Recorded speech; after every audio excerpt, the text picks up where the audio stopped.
원달러 환율이 1,420원 안팎에서 움직이고 있습니다. 원달러 환율이란 1달러를 사기 위해 필요한 원화를 나타내는 수치죠. 쉽게 말해서 원화의 구매력을 나타내는 기준 같은 겁니다. 이 최근 3년 동안의 환율 추이를 보면 보통 1,200원대와 1,300원대를 왔다 갔다 했는데 이제는 아예 1,400원대에 정착한 모양새입니다. 외환시장에선 1,400원대가 뉴노멀이 됐다는 말까지 나오고 있는데요. 환율이 고공행진한 이유가 무엇인지 오늘 지금 라이프에서 알아보시죠.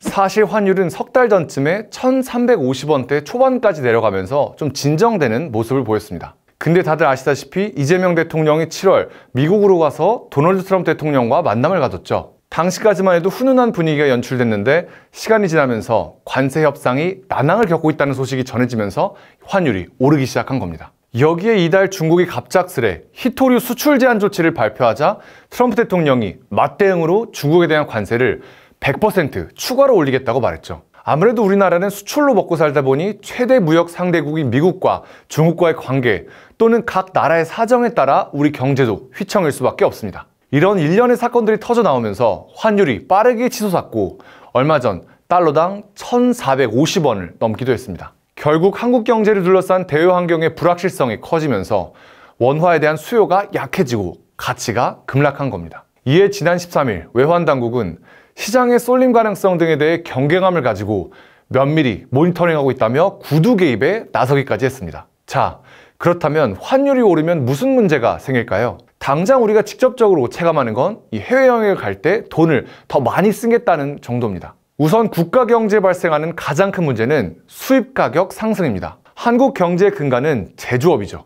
하지만 우리는 자체 자원이 별로 없기 때문에 원유, 천연가스는 물론 각종 반도체나 전기차 제조에 필요한 흑연, 리튬, 코발트 등 광물을 수입에 의존하고 있습니다. 근데 환율이 오르고 원화가 약세가 되면 어떻게 되죠? 똑같은 물건을 국내로 들여오기 위해 더 많은 돈이 필요해지는 겁니다. 결국 이는 기업들의 제조 비용을 높이게 되고 이런 상황이 고착화되면 기업들은 궁극적으로 제품 가격을 올릴 수밖에 없게 됩니다. 제품 가격이 오르면 글로벌 시장에서 가격 경쟁력은 떨어지게 되죠. 물론 환율이 오르면 달러로 벌어들이는 수출 기업들은 단기적으로 이익이 늘어날 수 있지만 이 수입 원자재 가격 상승과 요동치는 환율은 장기적으로 기업들의 발목을 잡는 리스크임은 분명합니다. 국민들이 피부로 느끼는 피해도 있습니다. 바로 물가 상승이죠. 우리나라가 수입하는 건 광물뿐이 아니죠. 이 바나나, 망고, 아몬드 등 식품은 물론 다양한 생필품도 수입하고 있잖아요. 이런 수입품은 달러로 사야 되는데 환율이 오르면 구매 부담이 커질 수밖에 없습니다.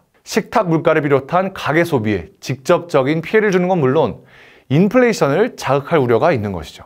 또 거시적으로 보면 물가 상승으로 소비가 줄어들면 경기가 위축될 여지도 커집니다. 소비자들은 비싼 물가 탓에 지갑을 점점 닫을 것이고 내수시장이 쪼그라들면서 경제도 점점 활력을 잃을 수 있다는 얘기죠. 또 마지막으로 환율이 오르면 국내 주식시장에 투자하기 위해 원화로 환전해뒀던 외국인 투자자들은 자금을 회수할 위험이 있습니다. 국내 주식시장에 투자하려면 원화를 들고 있어야 하는데 원화 가치가 폭락해버리면 가만히 앉아서 손해를 보는 꼴이니까요. 외국인 자본이 확 빠져버리면 주식시장까지 휘청일 수 있겠죠. 금융당국은 일단 위기 수준은 아니라는 입장입니다. 이창용 한국은행 총재는 지난 20일 국회 기획재정위원회 국정감사에서 현재 환율 상황을 위기로 보느냐는 질문에 위기라고 생각하진 않는다고 답했습니다. 이 총재는 이 판단하는 방법은 해외에서 한국의 환율을 어떻게 평가하는지를 보는 것이라며 여러 국제적 문제를 반영한 것이기 때문에 위기라고 생각하지 않는다고 말했습니다. 이어 환율이 물가에 주는 영향이라든지 거시적인 부정적 영향이 있기 때문에 유의해야 한다면서도 전체 외환위기를 유발할 상황은 아니다라고 선을 그었습니다.